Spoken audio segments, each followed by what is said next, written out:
Okay, so I've got an under tenancy that we need to have these carpets done. Yes, it needs a lot of work to be done on these carpets. This is going to be quite a challenging job.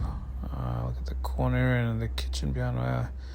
Well, there's a fair few stains that we're going to try and get up. So when we come here next, we'll see how the job turns out. Alright, job done.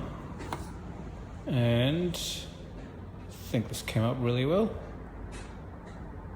Quite a lot of stains. Hasn't been cleaned in a while, but we got most of it up and it looks fantastic. We got an inspection. I got the real estate agent coming in a few minutes to have a look at it. And I think she's going to be happy, and the new tenant moving in will be quite impressed, seeing that didn't look that great until we worked our magic on it. It's fantastic, so enjoy.